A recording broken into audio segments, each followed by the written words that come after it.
Well, good morning, guys. Welcome back. We got a little bit of snow last night. Nothing crazy, but we're taking Henry to the vet. So we're gonna get this all wrapped up, get him seen by his awesome veterinary team, and then we're gonna come back and mess around with the S10 for a little bit, and then see how the day progresses from there. Hopefully it's not another bad one. Well, guys, look how excited he is. He knows where we're at. But that just goes to show you how awesome the staff is. He perked right up. Like, oh yeah, we here. Are you ready to go, Henry? Oh, yeah? Oh, look at the wagger. Wagger's going. You gonna go see everybody? That's how you know you found an awesome place. Look how happy that little guy is. I know him's an old man, huh? Great experience with the local vet. I absolutely love them. They're always above and beyond. But we're gonna get home, get him situated. I might hang out in the house for a little bit to let some of this snow to finish melting off and the temperature to warm up a little bit. The sun's just poking out and it's supposed to be a pretty decent day, even though it's cold today. And then we'll get back to it and head to the garage and see what we can do with this S10 and try to reprogram this VIN number and keep the e-check happy. But we're out here in the garage again. We're going to play around with the S10 for a little bit today. Being in Northeast Ohio, we have to do e-check, which is our emissions check system. And I took the vehicle there and the computer had a hard time reading it, and we had to go get an employee to do a VIN verification. And it turned into a lot. So I suspect that the ECM over here on this little truck, since the truck's been a freak of nature project for somebody and is parts off of a lot of different trucks, that they might have changed it, not transferred the VIN number over. So we're gonna hook the scan tool up today and see what VIN's in the ECM and go ahead and change it. All right, guys, well, we got our scan tool here, so we're gonna go inside and scan this truck. And that VIN number is incorrect. It's not an 02 S10. It's an 03 GMC Sonoma. So we're gonna change this.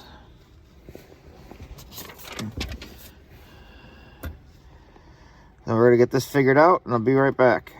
Well, that didn't work out how I hoped. After a lot of clicking around with that snap-on scan tool, I can't write the VIN with it.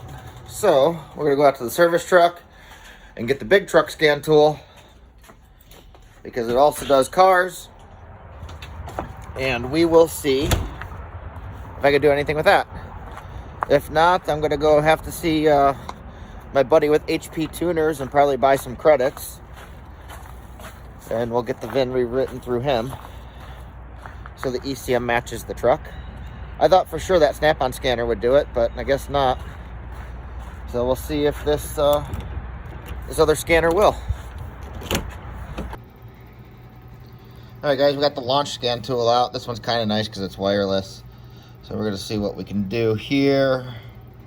Auto detect's always a pain in the butt, so we'll go to, oh no, we went to Chevrolet. Yeah, I don't know, forget the VCI. Well, that'll work, and we'll scan the same. It's a GMC, so gonna try that. Doesn't look like we have a GMC option. I don't even know if this is gonna work. It's primarily for big trucks. Let's see what happens here. It's gonna be like scan, scan, scan. Search.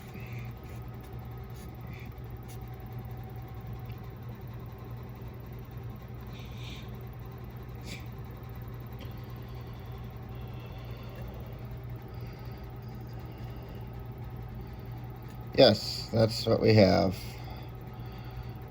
Automatic, transfer case, electric.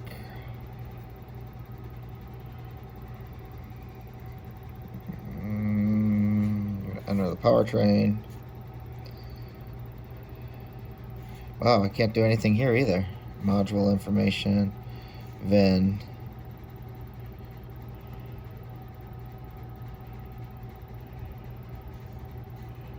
Can we write these? No, can't do anything. So I can't write the VIN. Calibration ID. That's just the tune that's in it, but yep, it's all angry with that too. Well, that kind of sucks. A lot. Man. We'll have to, I guess we'll have to get some HP tuners coming here to get this all corrected up. I thought for sure one of these scan tools would do this, but I guess that's just my luck. Oh. Let's see here, back out. Yeah, we can't do anything. All the monitors are completed because it has a code for catalyst efficiency. Thank goodness that came on after we had the emissions check done.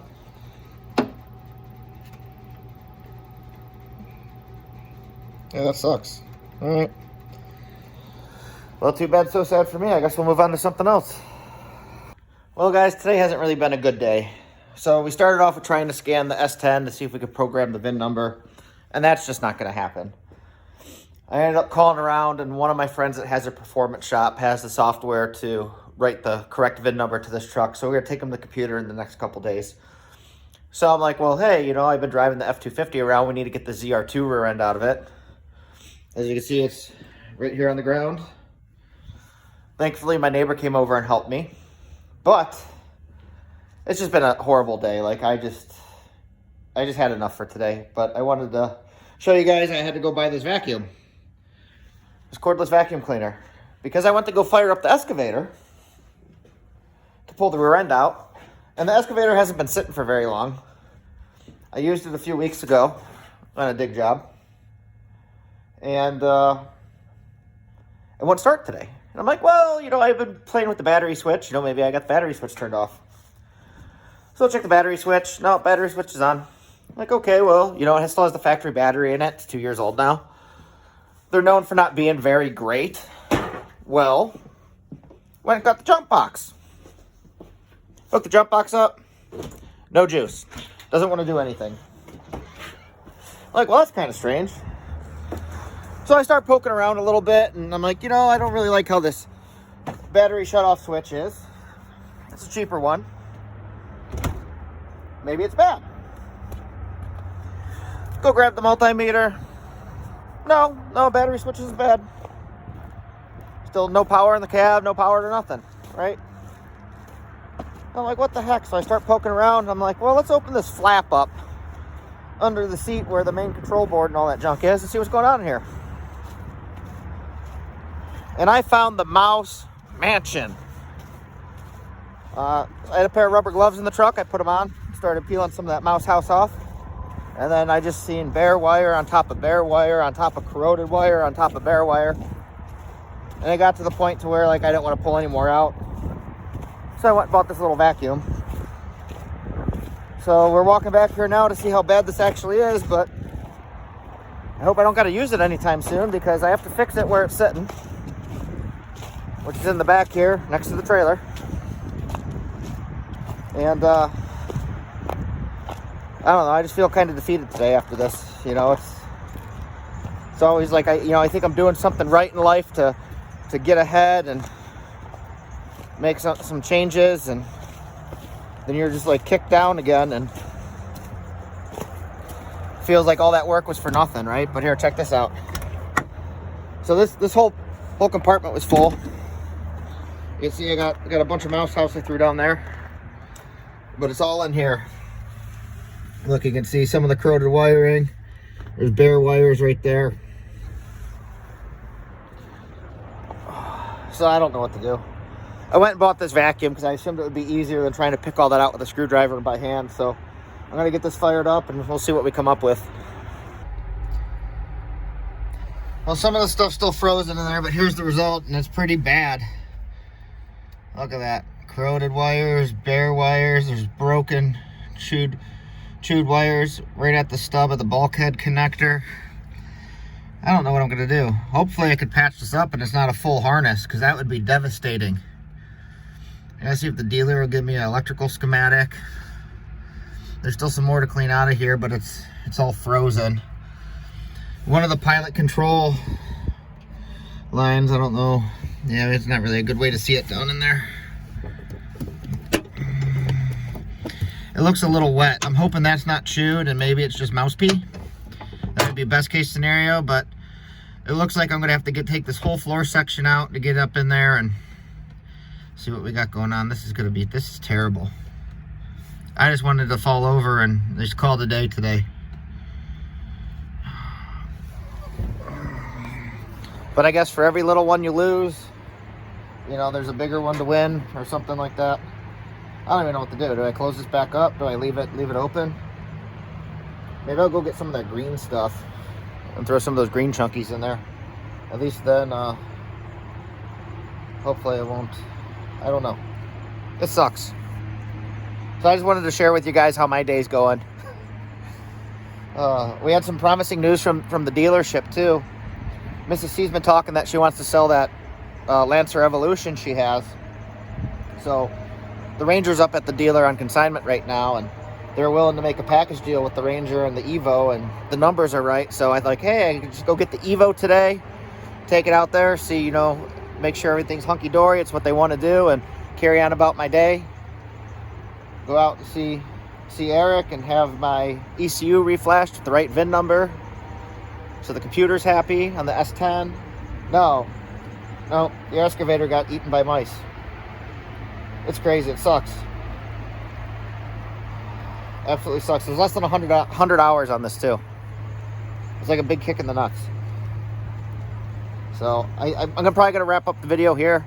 I was hoping to have some better content for you guys today, and it's just like I kept getting beat down all day.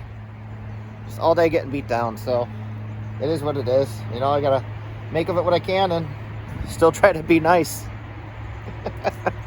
I mean, you can't help but kind of laugh about it, but it's terrible. So remember, guys, kindness is free. It doesn't cost you anything to be a decent person and try to inspire somebody. And by inspiration, you know, I don't know, hopefully I inspired you to not leave your excavator outside for the mice, because this is bad. Whoop.